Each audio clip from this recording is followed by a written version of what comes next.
160 রানের মাঝারি লক্ষ্য দিয়ে শুরুটা ভালোই করেছিল বাংলাদেশ, তবে মিডল ওভারে বেশ কিছু বাউন্ডারি হাঁকিয়ে ম্যাচের নিয়ন্ত্রণ নিয়ে নেয় নেদারল্যান্ডস। 14 ওভার পর্যন্ত ডাচদের হাতেই ছিল ম্যাচ, তবে 15তম ওভারে খেলার মোড় ঘুরিয়ে দেন রিশাদ হোসেন। ডেথ ওভারে দুর্দান্ত বোলিং করেছেন মুস্তাফিজুর রহমানও। এই দুজনের অসাধারণ বোলিংয়ে জয় নিয়ে মাঠ ছেড়েছে বাংলাদেশ। বৃহস্পতিবার সেন্ট ভিসেন্টে নেদারল্যান্ডসকে 25 রানে হারিয়েছে বাংলাদেশ।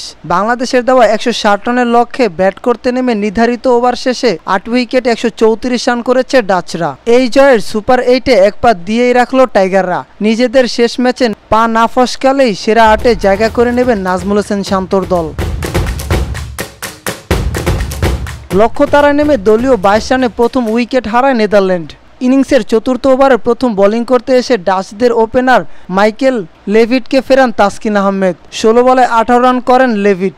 পরের ওভারেই আঘাত হানেন তানজিম সাকিব।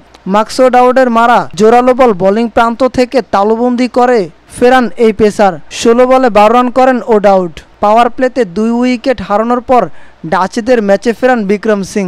সাকিবের একবারে 2 ছক্কা মেরে ম্যাচের মোড় ঘুরিয়ে দেন তিনি। সাইড রাউন্ড অ্যাঙ্গেল বেশ ভালোই সঙ্গ দিয়েছেন তাকে।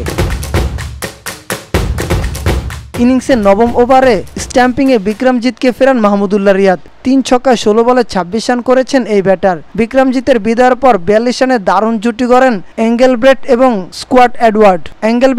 স্টুয়ার্ট এডওয়ার্ডের ব্যাটে জয়ের পথেই ছিল নেদারল্যান্ড, কিন্তু বাদশা দেন রিশাদ। 15তম ওভারে 2 উইকেট নিয়ে ম্যাচের মোড় ঘুরিয়ে দেন তিনি। 17তম ওভারে অসাধারণ বোলিং করেছেন মুস্তাফিজুর রহমান। ওই 2 ওভারে কোনো রান না দিয়ে এডওয়ার্ডকে ফেরান মুস্তাফিজ। রিশাদ মুস্তাফিজের দারুণ বোলিং নৈপুণ্যে দিন শেষে 25 রানের জয় নিয়ে মাঠ ছাড়ে বাংলাদেশ।